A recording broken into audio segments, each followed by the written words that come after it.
I think it's a very, very interesting and exciting fight. The 130-pound division is stacked.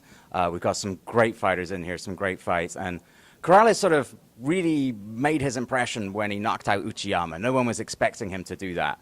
And I think, you know, he really wanted with his HBO debut against Castellanos to really stake a claim and show how good he was. But it was a scrappy fight. It was a bit of an inconclusive finish. And I think he would like to have the opportunity to make a better impression this time around. But, you know, he's the favorite. But Machado, he's a tall fighter. He's a solid fighter. He has, you know, very good fundamentals. He's an undefeated fighter. And I don't think he's going to be a pushover by any means. Well, this is the question, isn't it? You know, who has he fought? It's fine to look good against guys who are not at this kind of level. Corrales is an entirely different kind of level. Machado, of course, has a pretty good trainer. He's got some pretty good guys in his corner and working with him. And sometimes, you know, just because we haven't seen a guy go up against good fighters doesn't mean that he's not a good fighter himself. So I think that's the big question mark. How good is he really? What are we going to see from him? But there's no question, you know, Corrales has fought at that level, and it's always much tougher the first time you do that.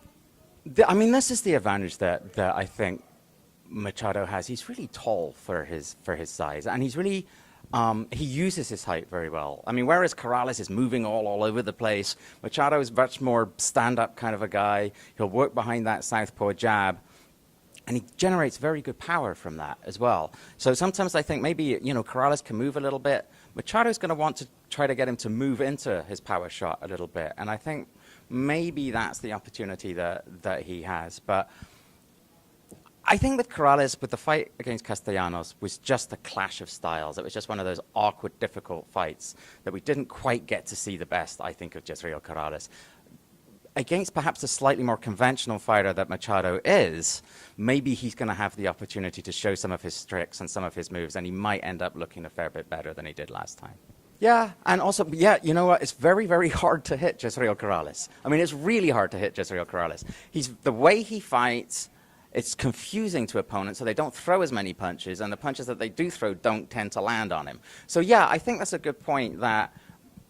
And I think it gets back to that thing that he does have a good bit of power, it looks like, Machado. Maybe what he wants to do is just be calm, be centered, and just try with all that movement that Corrales does to steer him in to a difficult punch, because it is going to be tough. And Corrales is the champion, and the champion is likely to get the benefit of the doubt on the scorecards, I think, especially with Machado not being very well known. But at the same time, it would be a mistake for Machado to go looking for a knockout, especially against a guy like Corrales, because then you're just going to open yourself up, and he's going to move all over the place, and he's going to hit you with something you're not going to see. So I think Machado needs to be patient. He needs to work behind that jab. He needs to not get frustrated, because like, Corrales is going to frustrate him. He frustrates you. That's what he does. Stay calm, stay at it, and try to land that power left hand and see what he can do.